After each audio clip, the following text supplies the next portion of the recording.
Bonjour à tous qui respirent, si tu regardes cette vidéo en replay, patiente un petit peu, j'ai une petite histoire à raconter.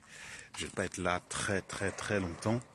Et là, comme je suis dans une bonne énergie ce matin, et comme je t'ai dit dans ma vidéo très spontanée d'hier, que j'avais repéré un spot pour aller m'entraîner, bah du coup tu vois, je suis en tenue et je vais partir m'entraîner. Mais ça me tenait à cœur et surtout pour pouvoir positionner quelque chose dans l'énergie, de déclarer quelque chose ce matin et je vais la faire sous la forme d'une fable. Alors reste bien attentif et écoute bien cette histoire. Est-ce que tu as entendu parler de l'histoire du scorpion et de la grenouille? Là comme ça peut-être que ça t'évoque rien, mais ça devrait parler à certaines personnes qui me suivent notamment en discret sur les réseaux sociaux, en particulier sur Facebook notamment. Et cette histoire du scorpion et de la grenouille raconte en fait qu'il y a eu un jour dans la savane un grand incendie de forêt. Immense incendie de forêt qui a fait fuir quasiment tous les animaux. Donc forcément, là c'est l'instinct de survie. Chaque animal se sauve du mieux qu'il peut en fonction de ses moyens.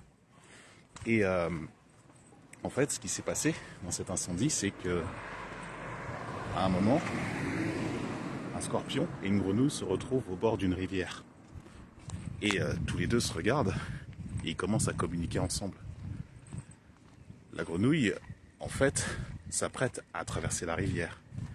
Et c'est là que le scorpion, en fait, communique avec la grenouille. Il lui dit, mais tu sais, on pourrait se sauver tous les deux et aller sur l'autre bord de la rivière, à la condition que je puisse monter sur ton dos et que, voilà, au-dessus de ta tête, et qu'on puisse traverser la rivière ensemble. Parce que toi, tu es une grenouille, tu es un amphibien, tu peux traverser l'eau. Moi, je suis un scorpion, je ne peux pas. Est-ce que tu pourrais me sauver? La grenouille commence à réfléchir et sentait que, bien sûr, qu'il y avait un traquenard et lui répond, mais tu sais, moi j'aimerais bien te sauver dans cette situation, mais toi tu es un scorpion et quand tu es sécurisé dans ta tête, quand tu te sens à l'aise, tu t'attaques à tes proies, tu es un prédateur. Et le scorpion lui rétorque, mais là, sauf que là, il y a juste un incendie de forêt, il faut qu'on s'en aille en fait. Effectivement. L'incendie, le feu arrivait de plus en plus et il fallait faire quelque chose ou sinon ils allaient périr tous les deux par le feu. Et c'est là que la grenouille, prise dans un élan de bonté, invita le scorpion à monter sur sa tête et à aller nager pour traverser la rivière et atteindre l'autre rive. Ils se mirent dans l'eau, la grenouille nageait, la grenouille avançait. Et arrive un moment où, d'un seul coup, alors qu'ils arrivent au milieu de la rivière, au milieu du chemin, le scorpion piqua la grenouille et injecta son venin dans son corps d'amphibien. La grenouille commençait à perdre la raison, commençait à perdre la tête et allait s'évanouir pour aller couler au fond de la rivière avec le scorpion sur son dos qui ne savait pas nager. Et juste avant de tomber dans l'eau, la grenouille demanda au scorpion, mais qu'est-ce que tu viens de faire? Tu m'avais dit pourtant que tu ne me piquerais pas pour qu'on puisse se sauver tous les deux. Et c'est là que le scorpion lui dit, mais ma belle grenouille, tu avais raison. Je suis un scorpion, ma nature c'est de piquer dès que je me sens en sécurité. Et les deux animaux coula au fond de la rivière. La morale de cette histoire, lorsque tu te retrouves en relation avec une personne qui a du venin en elle, qui a du toxique en elle, qui a des choses qui ne sont pas compatibles avec ta nature véritable et profonde et avec tes valeurs.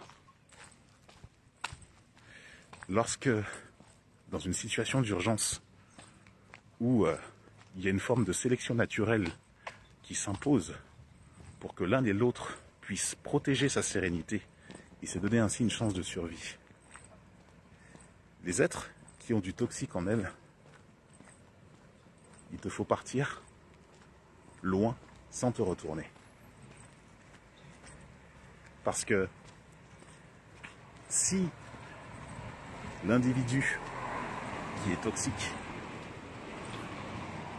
est voué justement à disparaître de par son refus de se développer et de s'adapter à son environnement et de trouver les solutions pour se sauver lui-même, si simplement il demande la charité, il demande l'aide à l'autre individu qui, lui, se retrouve dans un environnement où il peut s'en sortir beaucoup plus facilement, car justement, il a réussi à se développer de manière à pouvoir se trouver dans les circonstances et s'adapter et se sauver d'une situation périlleuse, eh ben, tant pis pour lui.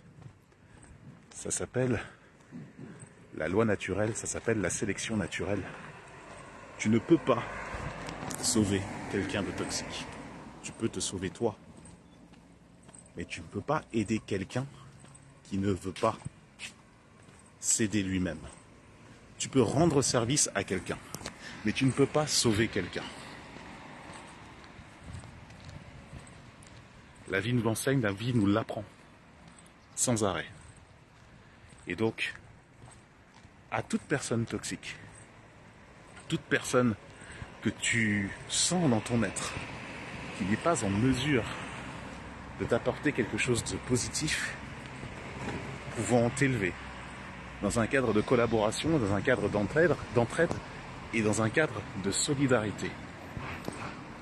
Toutes les personnes que tu perçois comme celle-ci, à l'image de la grenouille, qui n'aurait pas dû prendre le scorpion sur son dos, tu plonges dans la rivière, tu traces sans te retourner. C'est beaucoup mieux comme ça. Pour inspiration à tout ce qui respire. Belle journée, je vais m'entraîner. À bientôt.